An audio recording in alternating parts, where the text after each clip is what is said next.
Hello there, everybody. Welcome back to another concert review. I am not at home. I am on a semi-vacation, though I'm still working up at Massanutten Resort in the Shenandoah Valley of Virginia, here with my parents, some family. Um, so it's been a nice way to kind of work somewhere that's not my apartment. Um, Last night, my dad and I had the great privilege to go see Mr. Jimmy Fortune of, formerly of the Statler Brothers. Now, if you don't know the Statler Brothers, you probably know songs like Flowers on the Wall, Susan When She Tried, Thank You World, Bed of Roses, big country gospel quartet. Started out in the 60s, started touring with Johnny Cash as his backing vocalists. And you hear the Statler Brothers' voices on his Live at Folsom Prison record. Bed of Roses had a big, or Flowers on the Wall had a big hit in the movies. There's a Pulp Fiction. And, the Statlers have had just incredible success. They retired in 2002. My parents actually went to their last show in Salem, Virginia. But Jimmy, who was the second tenor that they had in their group, the first tenor, Lou DeWitt, had passed away, and Jimmy was with them as his replacement for 21 years. Wrote a lot of songs for them, including the big hit Elizabeth. He did More Than a Name on a Wall, My Only Love. So he had some big hits with the Statler Brothers. But Dad and I were able to go see him. He was doing a Christmas concert down in a little community called Weyers Cave, which is between, it's near Harrisonburg, Virginia, if you know James Madison University. It's near my alma mater, Bridgewater College. So very small, kind of, multi-purpose building. It's mostly a gym, basketball hoops, that sort of thing. But it's also used for, craft fairs and concerts and, community events. So I'd never been there. This was the second night of his Christmas performance. He had done one the night before on Wednesday, and Dad and I were able to go to the Thursday show. It was a fundraiser for the local food pantry. So we had people up at the stage talk about, numbers, how many people have been fed, the years they've been doing this concert, how much money has been raised, that sort of thing. So really cool to go to a show that not only was a fundraiser for the local community, but also was, revolving around one of my favorite genres of music, which is Christmas music. And the fact that it was Jimmy Fortune was a plus. Now, a little backstory, I have, this is now my third time seeing Jimmy Fortune in concert. My third time actually meeting him in person. You'll see that in the thumbnail of a picture of Jimmy and I. But I was able to actually interview Jimmy Fortune back in 2014 when I was a sophomore at Bridgewater College. I was going through a very difficult time health-wise, and being able to interview Jimmy, as well as the Statler Brothers lead singer Don Reed, through telephone interviews, was a thing that really got me through those hardships. So I was able to tell Jimmy that after the show, when my dad and I stood in line, I got to shake his hand, talk to him. He gave me a hug, told me, that meant a lot that I told him that. And it was just a very, very touching moment to be able to tell Jimmy that. But Dad and I got there, again, packed house, sold out, probably about 500 people there in fold-out chairs. Dad and I were in the very last row. We got there about half an hour early, and we're still in the very last row. I was expecting to be the youngest one there. I was not. There were a lot of younger people in their 20s, some that were much younger. Jimmy had family there, so because again, Jimmy is from Nelson County, Virginia, which is just, less than an hour over the mountain from here. So a lot of his family were there, a couple of his sisters, grandkids. His wife does the merch.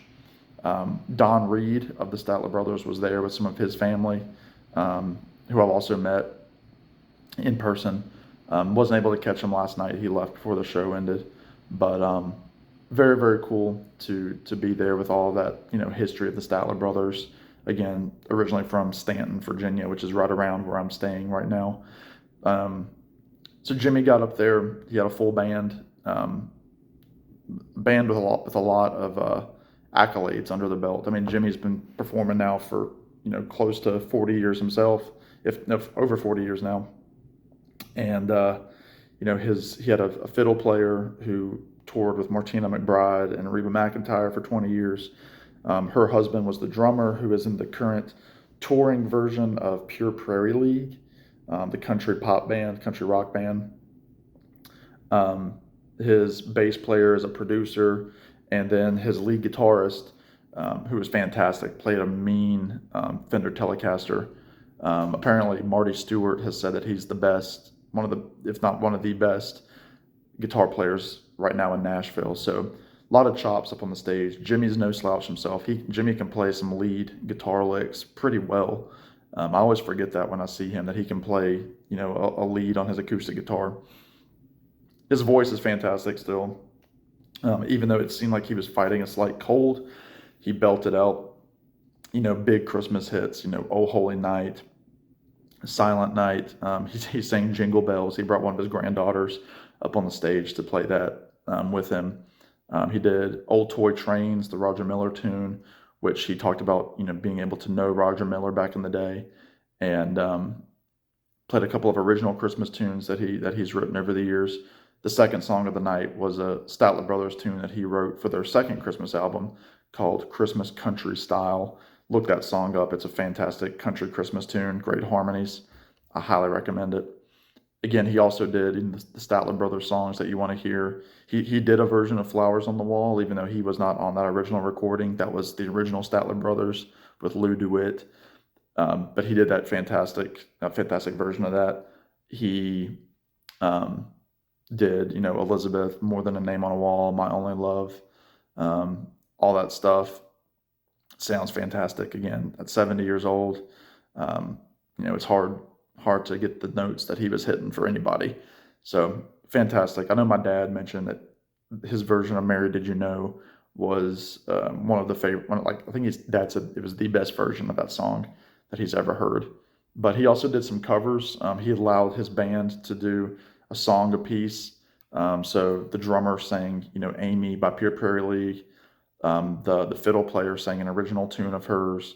They did Blue Christmas with the bass player on lead vocals.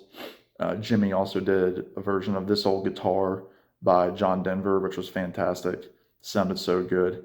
And it was just a really good night. Jimmy is a man of God, and so Jimmy always is sure to make that known in his concerts. He doesn't shy away from it, and I personally like that a lot. So the concert was opened by a pastor of the church that was actually sponsoring the event, and so there was an invocation at the beginning. Jimmy talked about the Christmas season, what it's all about, but Jimmy is also going through a lot of adversity himself. He lost his oldest son a little more than a month ago of several health problems that have kind of followed him throughout his life. So Jimmy was definitely feeling a sadness. And when I walked up to Jimmy, I could tell that he, was feeling, melancholy, because I'm sure he was seeing a lot of his family for the first time since his son passed away. So very touching moments throughout the night, but overall a really, really good show. I thank my dad for purchasing the tickets, and we'll have to be sure to do this next year. So let me know what y'all think. Let me know if you love the Statler Brothers as much as I do. Their first Christmas album is one of the top 10 albums in my collection. I love it. It's a top 10er for me for sure. Called Christmas Card. Check that out if you don't know it. And then again, check out Christmas Country Style that Jimmy Fortune sang and wrote. But anyway, that's all I've got. In the meantime, y'all be good. Take care. We'll see you in the next one. Bye now.